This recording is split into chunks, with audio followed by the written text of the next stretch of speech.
বাংলাদেশের মানুষকে আমরা যে জিনিসটা বলেছিলাম যে এটা একটা মৌলবাদী চক্রান্ত, এটা একটা জঙ্গিবাদী চক্রান্ত, এটা একটা জিহাদি চক্রান্ত, এটা একটা ধর্মান্ধ ব্যক্তিদের চক্রান্ত, এবং এটা মেটিকুলাস ডিজাইনটা ডক্টর ইউনূসের মতো আরো কিছু লোক মিলে করা হয়েছে, এবং সেই ডিজাইনটা পৃথিবীর মানুষ বুঝেছে এবং এই তারেক রহমানও বুঝেছে। তাই এখন আমার মনে হচ্ছে নৌকার পাল এখন সেদিকেই।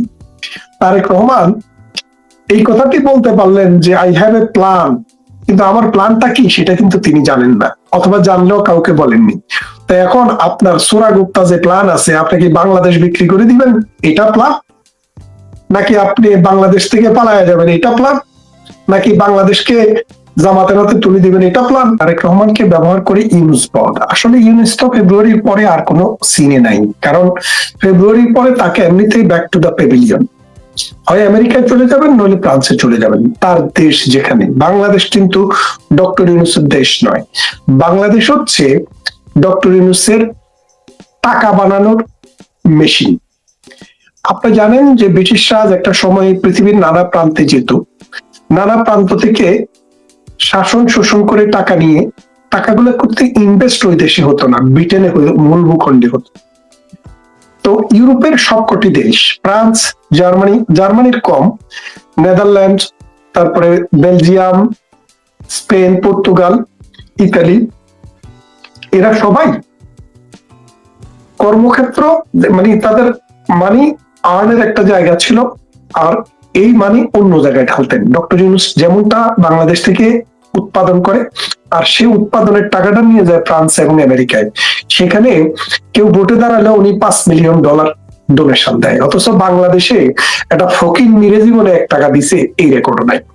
তো সেই ইউনূসকে পশ্চিমা বিশ্ব একটা প্ল্যান করে, একটা মেটিকুলাস ডিজাইন প্ল্যানের অধীনে তাকে নিয়ে এসেছিল বাংলাদেশে। তো তাদের যা যা স্বার্থ পাওয়ার ছিল সেটা নিয়ে গেছে, কিন্তু ডক্টর ইউনূস একটা চাল ভুল করেছে। সেই ভুলটা হলো, পশ্চিমা বিশ্ব, আপনি যদি ইউরোপ এবং আমেরিকাতে খেয়াল করেন দেখবেন এখন কিন্তু তারা একটা ফোবিয়াতে ভুগতেছে, সেটা হলো ইসলামোফোবিয়া।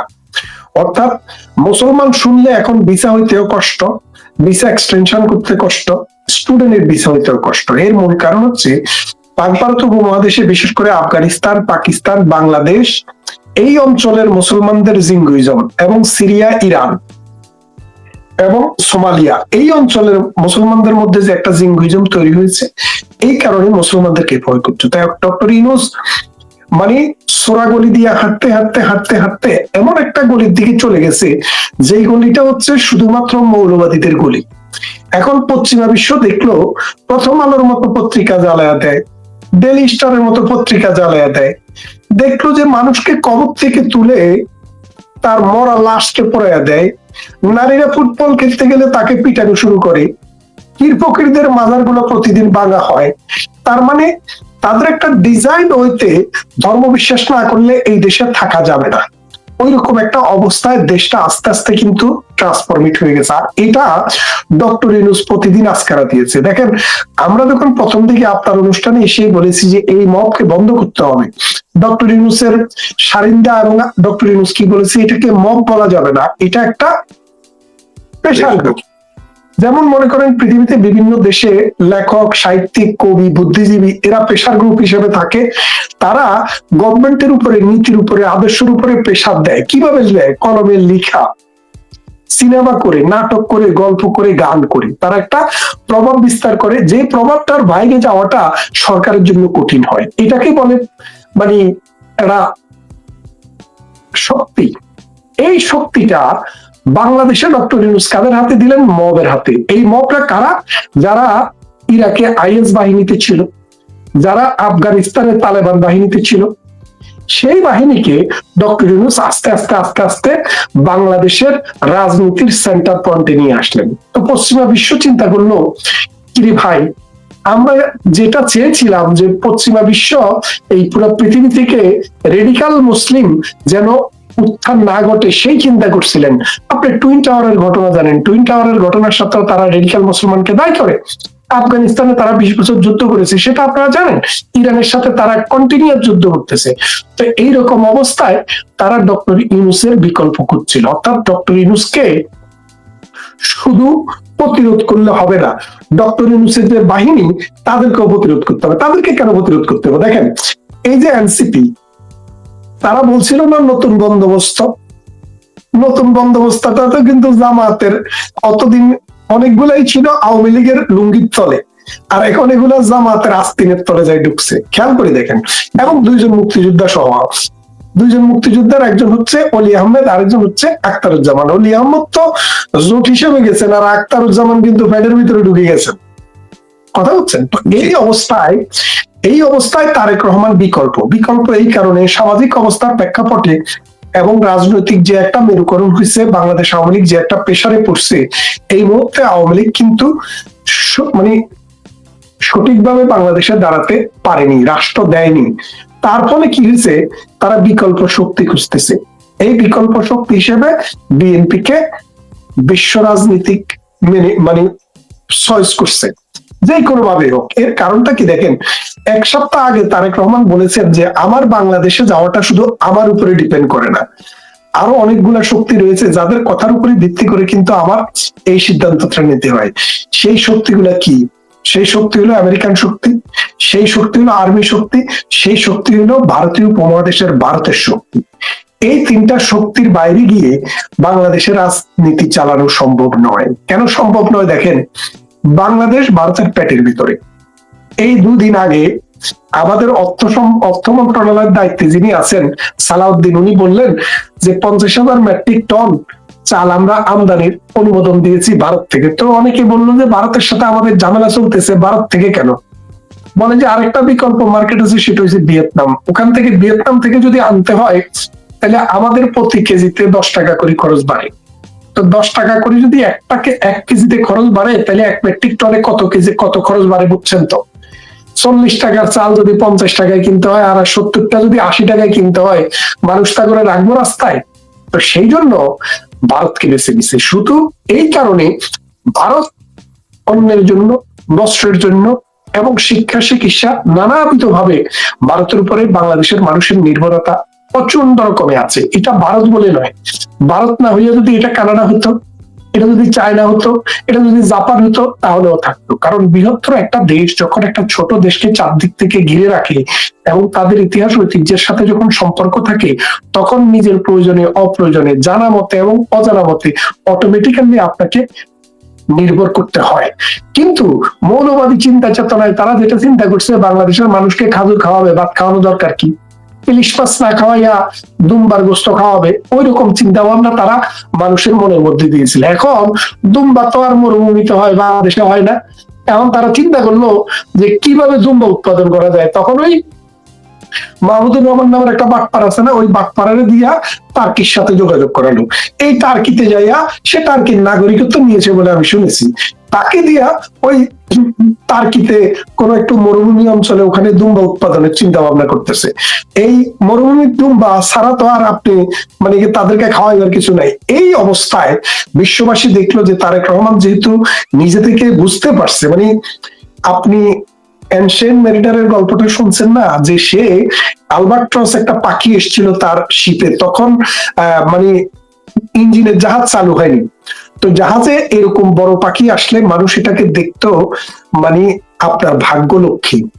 তো এই পাখিটাকে এক বুড়া নাবিক মারি ফেলছে। মারি ফেলার পর সমুদ্রের মাঝখানে যখন এই শিপটা যায়, তখন বাতাস বন্ধ হয়ে গেছে, শিপ আর চলে না, জাহাজ আর চলে না।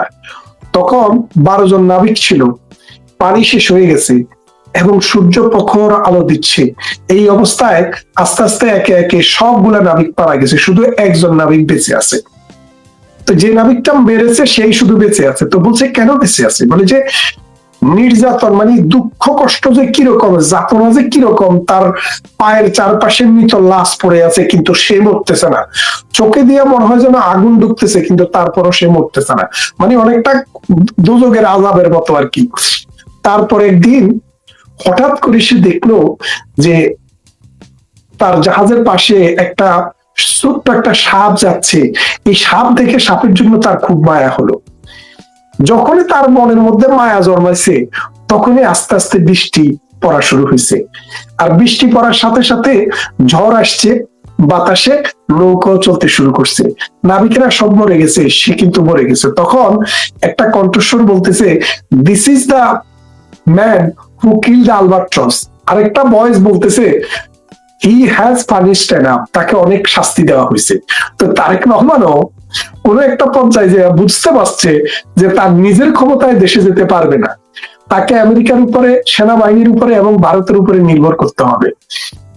এটা যখনই তিনি বুঝতে পারছেন, তার ওই শক্তিরা তখন তাকে ইঙ্গিত দিল, তোমার এখন জ্ঞান হয়েছে, তুমি এখন নবুয়ত পাইছ, তুমি এখন নবুয়তের বয়স পাইছ, তুমি এখন যাও, তুমি এখন যে ওই তোমার যে কাউন্টার পার্ট যারা আরবের দুম্বা আর কুরমা খাজু খাওয়াইয়া বাঙালির মুসলমান বানাবে, পাঞ্জাবি পায়জামা দিয়া দেশ ভরায় বানাবে, তাদেরকে তুমি কোণঠাসা করে তুমি জিতে আসো, তোমার শক্তি, তোমার অর্থ বৃত্ত যা দরকার আমরা দেখবো।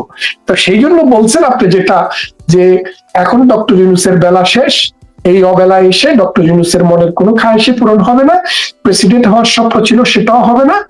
তারেক রহমান যদি নির্বাচনে বেরিয়ে আসতে পারে, আর না পারার কোনো কারণ দেখি না। কারণ বাংলাদেশের মানুষকে আমরা যে জিনিসটা বলেছিলাম যে এটা একটা মৌলবাদী চক্রান্ত, এটা একটা জঙ্গিবাদী চক্রান্ত, এটা একটা জিহাদি চক্রান্ত, এটা একটা ধর্মান্ধ ব্যক্তিদের চক্রান্ত, এবং এটা মেটিকুলাস ডিজাইনটা ডক্টর ইউনূসের মতো আরো কিছু লোক মিলে করা হয়েছে, এবং সেই ডিজাইনটা পৃথিবীর মানুষ বুঝেছে এবং এই তারেক রহমানও বুঝেছে। তাই এখন আমার মনে হচ্ছে নৌকার পাল এখন সেদিকেই।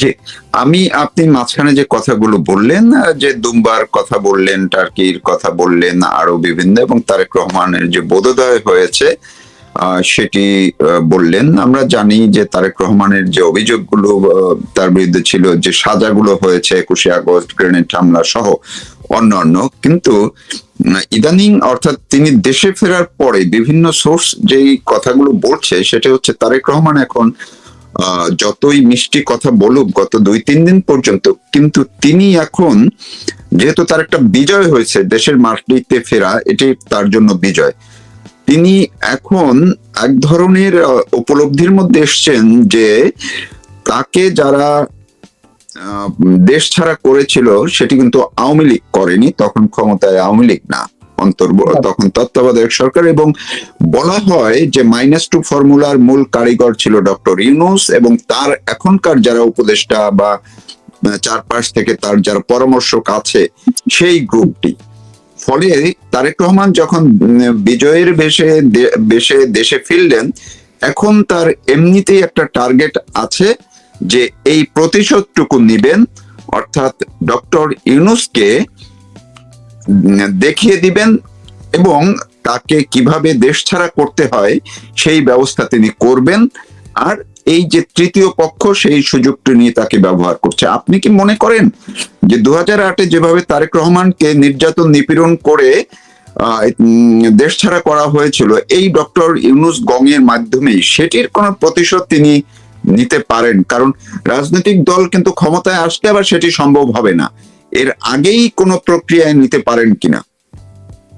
না, আসলে আমি এখন কোন প্রক্রিয়া খুব দেখি না এই কারণে, বাংলাদেশের সেনাবাহিনী যে এখন যিনি প্রধান আছেন, ওনার যে ক্যাপাবিলিটি, ওনার যে ক্ষমতা, এটা তো খুব উপরের লেভেলের না, যার কারণে কোনো কিছু এখন আর হবে না। এখন হবে না এই কারণে নির্বাচনের আর মাত্র 2 মাস, 2 মাসের চেয়েও কম বাকি, 1.5 মাস, 1 মাস 12 দিন বা 1.5 মাস বাকি। ধরেন এই 1.5 মাস সময়ের ভিতরে নির্বাচনের মাঠে খেলাটা হবে। এখন খেলাটা যদি ডক্টর ইউনূস যদি এই ধরেন ভোটের বাক্স যদি রাত্রে পুড়ে ফেলে, তাহলে কিন্তু ডক্টর ইউনূসের সাথে কিন্তু ইনি হেরে যাবেন।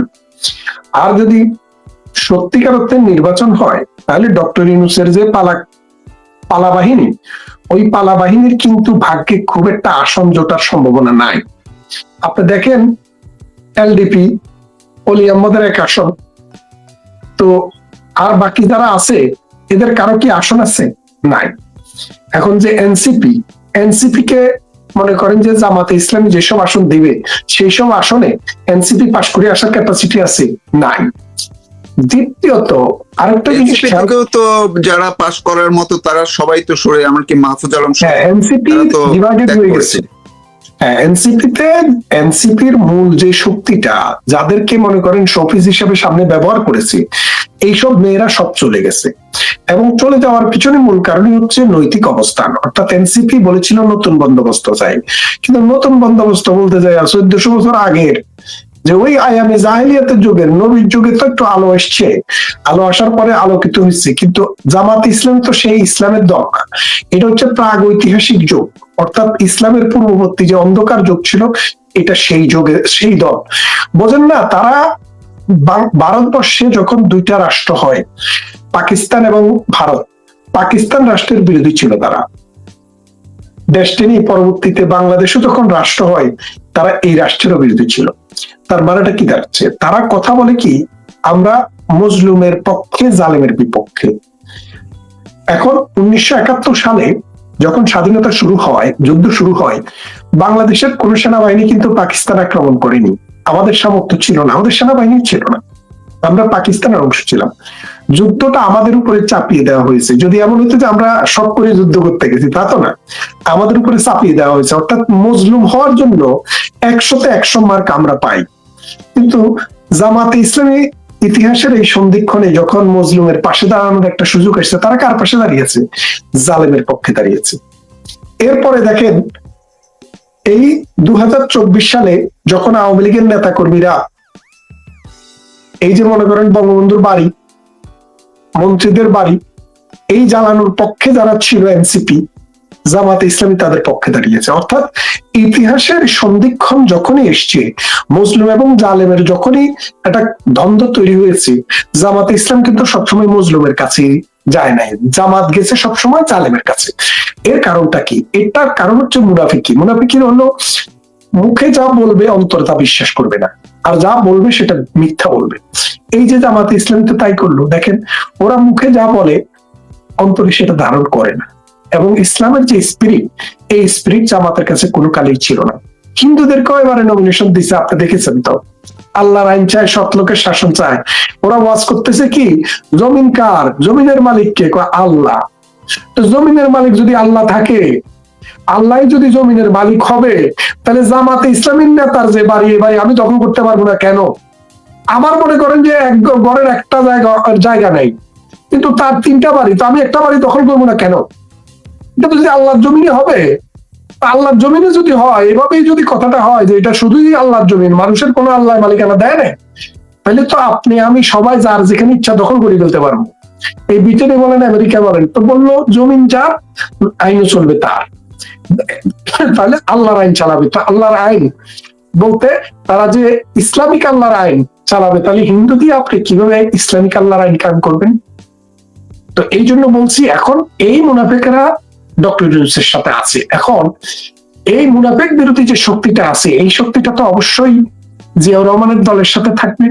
সেই হিসাবে আমি মনে করি ডক্টর ইউনূস বিশ্ব যদি ভিজিল্যান্ট থাকে, যেই শক্তির হাত ধরে ডক্টর মানে তারেক রহমান বাংলাদেশে ফিরছেন, সেই শক্তি যদি থাকে, তাহলে তিনি জয়ী হবেন। আর তিনি যদি জয়ী হন, তিনি বলেছেন তার একটা প্ল্যান আছে, আই হ্যাভ এ প্ল্যান।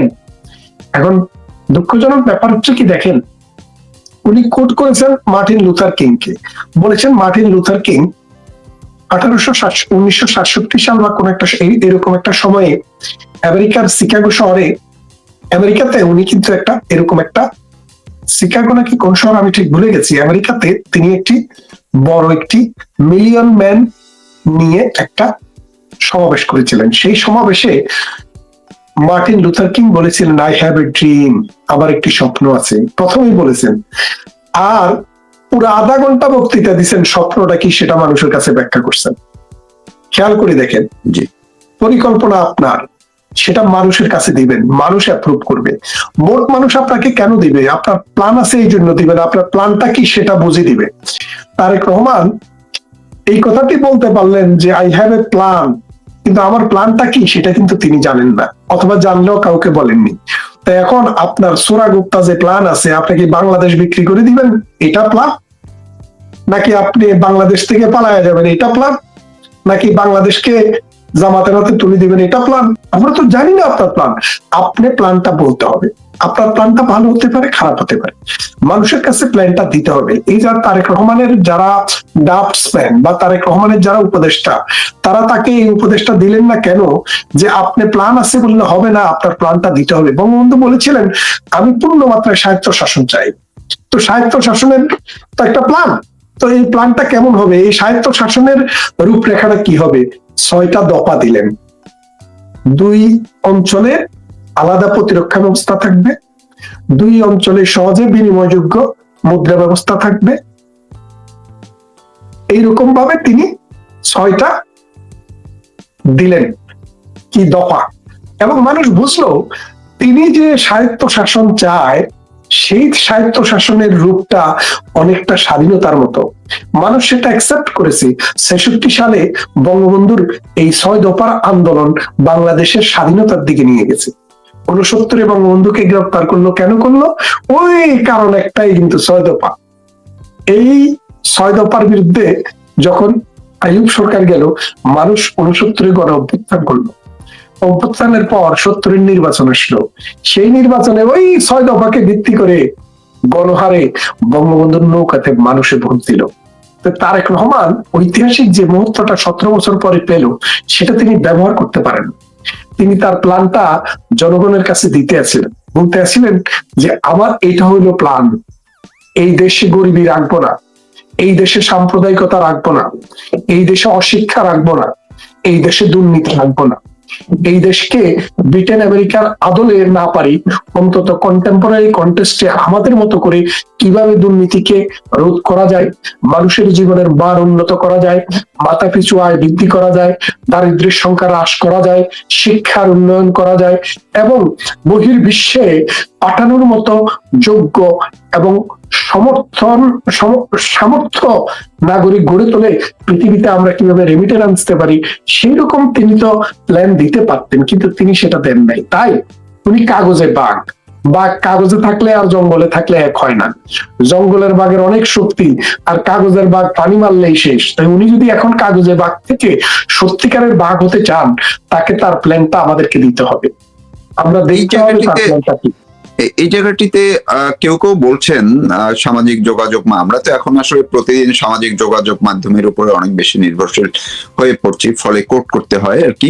কোন কোন সামাজিক মাধ্যমে আমরা দেখলাম যে এই প্ল্যানের ভেতর তিনি হয়তো আওয়ামী লীগকে রেখেছেন, আওয়ামী লীগকে দেখতে চান বা দেখাতে চান একটা, যে আওয়ামী লীগকে হয়তো তিনি কিছুটা পজিটিভ মোটিভেশনেও দেখাতে পারেন ভোট টানার জন্য, আওয়ামী লীগের মানুষদের, আওয়ামী লীগের ভোটারদের, কোটি কোটি ভোটারের ভোট টানার জন্য একটা সিম্প্যাথি গ্রো করার জন্য হতে পারে। আবার কেউ কেউ এটি বলছেন যে আওয়ামী লীগের যেই বঙ্গবন্ধুর 32 সহ যা যা শেষ অস্তিত্বটুকু আছে সেটুকু বিনাশ করে দিবেন মৌলবাদীদের এবং আওয়ামী লীগ বিরোধীদের ভোট আরো বেশি করে টানার জন্য। এইটাও কেউ কেউ বলছেন। আপনার কাছে কি মনে হয়, উনি কি আওয়ামী লীগের চিহ্ন আরো নিশ্চিহ্ন করবেন, সেই পথে আগাতে পারেন, নাকি আওয়ামী লীগের সিম্পেথি আদায়ের চেষ্টা করতে পারেন?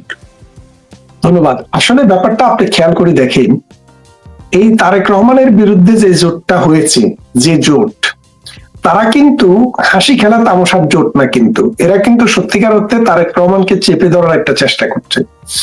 তো আপনি জানেন বিশ্ববিদ্যালয়গুলো তারা দখল করে নিচ্ছে শিবির। তো এখন এই যে দখল করে নেওয়াটা, এই দখল করে নেওয়ার পর তারেক রহমান যদি ক্ষমতায় আসেও, তাহলে আপনার কাছে কি মনে হয় ওরা ওকে শান্তিতে থাকতে দিবে? তারা তো চাইবে তারেক রহমানকে। এখন তারেক রহমান যাদেরকে নমিনেশন দিচ্ছে, এখানেও কতজন জামাতের লোক আছে আপনি বুঝবেন আরো কদিন পরে। কারণ কি, ছাত্রলীগের ভিতরে আমরা ছাত্রলীগের ভিতর থেকে শিবিরের সভাপতি সেক্রেটারি দেখছি না। তা এখন বিএনপির ভিতরেও তো এরকম গর্ত পড়ে আছে, সেই গর্তগুলো তো এখন আপনি দেখেন না, খানা খন্দক দেখবেন কদিন পরে। তা আমি যেটা বিশ্বাস করি, বাংলাদেশ আওয়ামী লীগকে আপনি কদিন সাবকেট করে রাখবেন, আপনার একটা সার্টেন টাইমের পরে মানুষের সমস্ত জোয়ারের সমস্ত বাদ ভেঙে যাচ্ছে। এক, দ্বিতীয় আরেকটা জিনিস হচ্ছে, পিঠ ঠেকতে ঠেকতে যখন দেওয়ালে চলে যায়, তখন মানুষ নিজের অস্তিত্ব সংগ্রামের জন্য কিন্তু রুখে দাঁড়াতে হয়। আর আওয়ামী লীগের যে গণভিত্তিক সংগঠন, এই সংগঠন দেখেন আওয়ামী লীগ এখন কেন দুর্বল, হওয়ার কারণটা কি? আপনার যখন একটা দল 17 বছর ক্ষমতায় থাকে, তখন ক্ষমতায় থাকলে কিন্তু অনেক সমস্যা আছে, কারণ ক্ষমতার বলয় এক জায়গায়, ভোগ করে আরেক জায়গায়, নানান রকমের স্বার্থবাদী গ্রুপ তৈরি হয়ে যায়। ধরেন আপনি আর আমি, আপনি পাইলেন আমি পাইলাম না, আপনাকে কিভাবে ল্যাং মারতে হবে এরকম চিন্তা ভাবনা আমার মধ্যে আসতেই পারে, মানুষের সমস্ত এইগুলা কিন্তু রিপারকেশনটা এই 24-এ হয়েছে। এখন যত দিন যাবে এইসব পাওয়া না পাওয়ার ব্যথা ভুলে মানুষ তার নীতি এবং আদর্শের দিকে আগাতে আগাতে ওই দেওয়ালের সাথে পিঠটাকে যখন ঠেলান দিয়ে দাঁড়াবে, তখন মনে করেন যে সামনের দিকের অনেক শক্তিকেই কিন্তু তারা রুখে দিতে পারবে। তো সেই জন্য বলছি, আগামী দিনগুলা জামাতের সাথে গিয়ে আওয়ামী লীগকে মানে নিচ্ছিন্ন করার যদি স্বপ্ন তারেক রহমানের থাকে, তাহলে তিনি নিজেই নিচ্ছিন্ন হয়ে যাবেন। কারণ এমনিতেই একটা জিনিস খেয়াল করে দেখেন, বাংলাদেশের শক্তি দুইটা, একটা আওয়ামী লীগ, এন্টি আওয়ামী লীগ। এখন আওয়ামী লীগ এবং মুক্তিযুদ্ধের সপক্ষের কিছু শক্তিকে যদি বিএনপি ধরে রাখতে না পারে, তাহলে বিএনপি কিন্তু জামাতে নিচ্ছিন্ন হয়ে যাবে। আপনি দেখেন এই যে দুইজন মুক্তিযোদ্ধা, একজন হলেন অলি, আরেকজন হলেন আখতারুজ্জামান, তারা যখন জামাতের কাছে গিয়ে বসে, জামাতের নেতা দলের প্রধান হিসেবে বড় চেয়ারে বসে, তারা ছোট চেয়ারে বসে বা পাশের চেয়ারে বসে, মুক্তিযুদ্ধের সাথে রাজাকারের যখন এই পার্থক্যটা যখন এই জায়গায় এসে দাঁড়ায়, তখন আপনি বুঝতে পারছেন না ভবিষ্যতে তারেক রহমানের অবস্থাটা কি হবে। তারেক রহমানকে হয় প্রগতিশীল চিন্তা চেতনায় থাকতে হবে, কারণ এখানে আরো দুইটা সেগমেন্ট রয়েছে, একটি আমেরিকা, একটি ভারত। তারাও তো ওনাকে যে দেশে যাওয়ার লাইসেন্স দিছে, ওই লাইসেন্সটাও তো রিনিউ করতে হবে, তাই না? না হলে কিন্তু লাইসেন্সের মেয়াদ শেষ হয়ে যাবে। তো মনে রাখেন যে আগামীর যে দিন, সামনের রাজনীতি আরো কঠিন হবে, কারণ এই বাংলাদেশে যে মৌলবাদ, যে জঙ্গিবাদ, যে আইএস, তালেবানি বীজ, পাকিস্তানি বীজ যেভাবে এই সমাজটাকে গ্রাস করেছে, এরা এই সমাজটাকে যে অধপতনে নিয়ে গেছে, এখান থেকে বেরিয়ে আসতে লম্বা একটা সময় আমাদেরকে আন্দোলন করতে হবে। আমাদের কবি, আমাদের লেখক, সাহিত্যিক, বুদ্ধিজীবী, চিন্তক সবাইকে একসাথে কাজ করতে হবে। আপনি একটা জিনিসে মনে রাখতে হবে, ম্যাঘ দেখে কেউ করিসনি ভয়, আড়ালে তার সূর্য হাসে, হাসির হাসি অন্ধকারে ফিরে আসে। আমরা সেই আশায় রইলাম। অনেক ধন্যবাদ আপনাকে। দর্শক যারা তখন আমাদের সঙ্গে ছিলেন, কথাগুলো শুনছিলেন, ব্যারিস্টার মনিরুল ইসলাম মঞ্জু বলছিলেন তারেক রহমান আসলে কি করতে চাচ্ছেন, কি করতে যাচ্ছেন, এবং তার পরিকল্পনা যে তিনি বলেননি সেটি যে এক ধরনের কাগজে বাঘে তাকে পরিণত করেছে, সেই কথাটি বললেন।